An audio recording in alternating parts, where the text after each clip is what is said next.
Hey guys, it's Luke here and welcome back to another video. You join me today with, well, what is the workhorse of the fleet? A car which doesn't really feature on the channel too much, but it's the car I use every day. This is the car that replaced my E92 M3. You may remember that if you've been subscribed to the channel for a little while.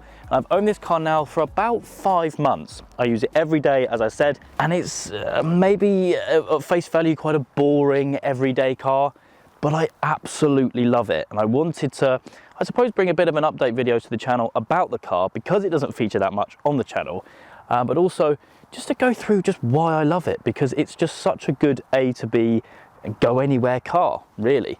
But to be honest, rather unfittingly actually, before I do, get into the bulk of the video about explaining how good this car is, there is one thing which isn't so good. And said thing will become very apparent when we hop in the car and start it up using the little button down here. We will see very quickly what that is. No, it's not the AdBlue. We've got ourselves a nice engine management light, and it's not the first time this has happened.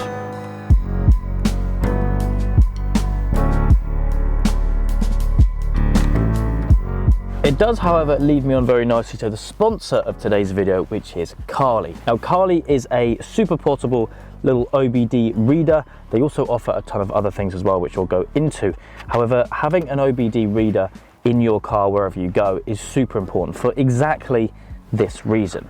Now, super simple, as you can see, tiny little device, and that's what I want to show you in the next few minutes. Fairly obviously, to connect the device is super simple as well, and obviously goes into the OBD port. Now that is just by where my right knee sits on this car. Plug that in and then connect it via Bluetooth to your phone. Now, as you can see over here, we're now connected onto the app, and we can see multiple different things which we can do: diagnostics, used car check, customization, and other features. Now, for what we want to do here, I'm going to go back to the main screen and I'm going to go into the diagnostics, but this is going to do a full check out of everything and then give me pretty much what I need to know about that and any other faults which are on the car as well. I mean, it's found 2 already. Diagnostics now complete. We found 8 faults and 23 ECUs were identified and basically read. So we're going to show the results. Okay, we're going to beeline to engine, glow plug. There we go. Bosh. This car's already been in for one of the 4 glow plugs that were faulty. That looks like another one. That's brilliant. Crikey, yeah, look, it gives you a lot of details that last occurred at that mileage, which I presume is that in kilometers. You'll see all of these systems down here are all absolutely fine. These are just the ones which have faults. Passenger door. See, some of these faults that it's found are ones which I had no idea about. They're just stored within the relevant ECUs. The engine management light is the only one which is obvious, and also the low AdBlue, but that goes without saying. Now, what we can do here is obviously clear these faults, but I don't want to do that purely because this car is still under warranty, and I want that light to be on when it goes into Volkswagen to have it fixed. So that is absolutely fine, but super handy to see exactly what it is. Like glow plugs, it drives absolutely fine, this car. Sometimes it's a little bit sluggish to start, which is why I thought that's what it was, but it just gives me a bit of reassurance that it is okay to still drive, but it does obviously need to be sorted. Now, this little device is super clever, as we've already seen, but there's still a ton of other things that you can do on there. You can obviously go into coding. This is when you can check basically all of the different computer systems in the car and see what you can code. For example, if you want, I don't know, your heated seat to be really, really hot, or if you want your fog lights to come on when you put it in reverse, or, really unusual things like that, which you can't normally have from factory. For example, if you have a convertible car and you want to press and hold the key and it puts the roof down or up, in some cars you can do that via coding, but not from factory for some reason. You'd also go into maintenance, reset any service lights. On these cars where they have electronic handbrakes, you can release the rear pads, so you can release the rear handbrake, so then you can change the rear pads if you'd like. And you can also, if you scroll down here, get reminders of when your service is due, and bits and bobs like that. Very, very clever. And there's obviously the used car check as well, so you can check if there's any mileage tampering. So you can take this dongle with you when you actually buy a used car as well, which is very cool. Check the battery. These are examples here, these are not mine. So yeah, very, very cool. And of course, if you do want to learn more and get yourself a little discount as well, you can use my code on screen here. And you can also check out the link in the description to go and grab yourself one of these. Pop it in your glove box, maybe even forget about it until you get a warning light like this. Pop it out, plug it in, and within a couple of minutes, you can find exactly what it is that's wrong with your car, or even if you're going to buy one and you want to plug it in and just see what's going on.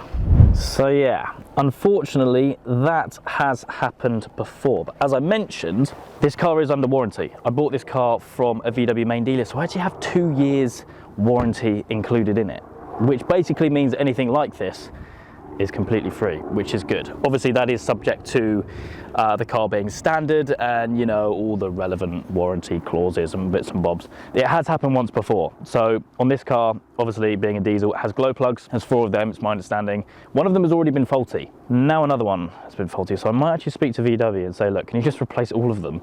Because I don't want to end up coming in 4 times for this same fault, because I suppose in normal situations, the warranty only covers the faulty part and not all of them. The fact it's under warranty is actually not that much of a problem.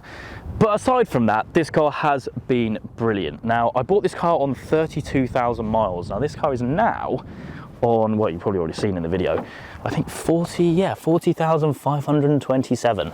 So in what, 4 or 5 months, we've done about 8,000 miles, which is a lot. I don't actually know how I've done so many miles in it. Apart from one little road trip that I did, which I'll get onto in a moment. But really the only thing that's actually cost me money on the car is, you know, obviously the normal running cost, tax, insurance, and obviously fuel. But the only thing is the tyres. Now this car had, I think it had mismatched tyres on it, and it actually had the original front ones on it. So I just changed the whole set to some Michelin Primacy 4s, which are brilliant, a 225 40/18, so nothing too crazy. Don't want to put Cup 2s on this one. And yeah, it's been awesome, really, really good. Excuse the fact it is dirty, by the way. The roads are very salty here in the UK, so if you're even going to think about shouting at me for the fact it's dirty, then don't, because 1, it's the daily run around, and 2, I could have washed this car 10 minutes ago and you would never know because of how dirty the roads are. It literally makes no difference. But yeah, these tyres are brilliant. They were on from when I did the little road trip, which I'll get onto. And yeah, to be honest, considering the conditions and terrain that we went on, it was actually absolutely fine. And it is just such a pleasure to drive. With my M3, I loved it. It was a car which I always wanted to own. And I've spoken a lot about me having a list of cars I've always wanted to own and being able to tick that box with the E92.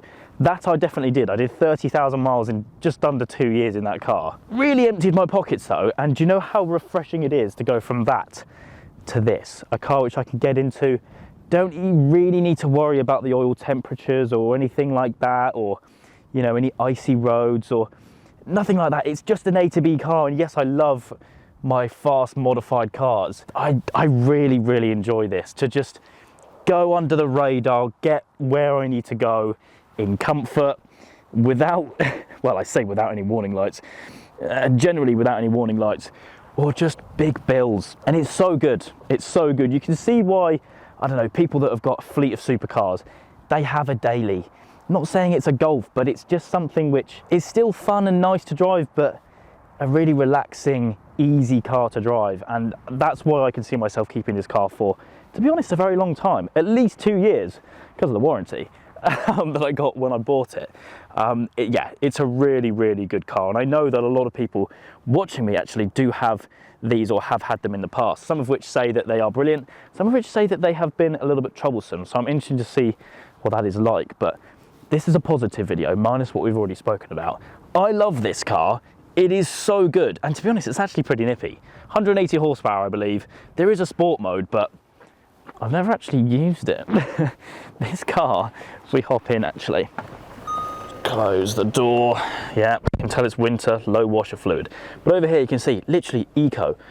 Got the little mode selector down here. You've got eco, normal, sport and individual. Individual where you can obviously change what you want. But I literally always have this car in eco because I don't know what it is. I don't know whether I'm growing up a little bit, but it's just so nice to just cruise around in. You know, I've had 63 mpg out of it. I get about, at a push, 450 miles to a tank, which is not loads for a diesel. I think it's a 53 litre tank, and it cost me like 65 quid to fill up. It's brilliant. Like, the thing cost me £200 to put on my multi-car policy for the year, fully comprehensive. 200 quid! It's mental, really is mental. But that is a bit annoying. Also, the other warning, I believe, is AdBlue, which is a new thing for me. Yeah, you go 1100 miles. And so it comes out when it's low, I think after like 1500 miles. So AdBlue is a new thing for me. But yeah, it's a cool car. I can see myself owning it for a long time. What would I replace it with?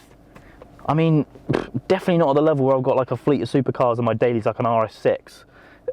But yeah, it's awesome. It really, really is. But I'll tell you what, let's actually get on the road.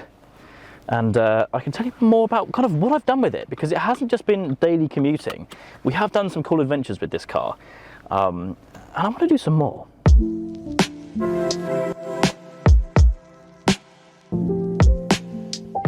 So casting our mind back to December, so just after Christmas, just before New Year, I actually took this car down to the Alps. If you follow me over on Instagram, then you might have seen a couple of little posts on there. I went skiing with some family and a mate of mine as well. We drove down pretty much through the night and drove back up through the night, and it's 750 miles each way, and this thing was absolutely brilliant. Non-stop with these tyres on, that's what I mean. That's what I mean by kind of tricky terrain. This thing was, yeah, kind of trundling along in the snow, absolutely no problem. Didn't really film anything, obviously, it was a bit of a holiday. Hadn't been skiing in about 5 years, so it was really nice to go back. But yeah, I think it averaged about 50 mpg over the 750 miles each way. So 1500 miles there and back. It was absolutely brilliant.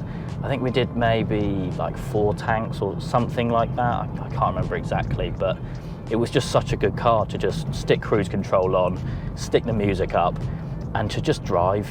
And that's what I mean about kind of having a car which is cheap to run, and it's just nice to drive, nice to just get in and not have to worry about anything. Like, it's not like I've got super expensive wheels on, or a carbon kit which I don't want to scrape going in and out of Tesco's, or anything like that, or, you know, a super unreliable massive 4-litre V8 which could go wrong at any time. Yeah, no, it works absolutely perfectly. It's, as I said, just ticked over 40,000 miles. I can't see myself getting rid of it, really. There's no reason to. It's not a car which I'm going to go crazy on, or I'm going to, you know, keep forever like my Golf R, but I might do a few little bits to it. If you've got any ideas, do let me know. I think it would look quite cool. All right, hear me out here. I don't want to make this thing into something it's not, i.e. a GTI replica. Maybe with some wheels on it, different wheels on it, maybe some, do you know what, I've just completely contradicted myself. Some expensive wheels on a carbon kit. That would look quite cool on this thing.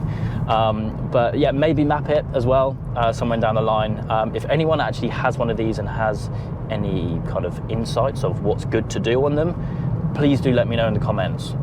But for anyone watching this actually that's thinking of getting one, honestly, it's brilliant. We can just cruise along. We've got the digital dash, we've got heated seats, comfy seats as well.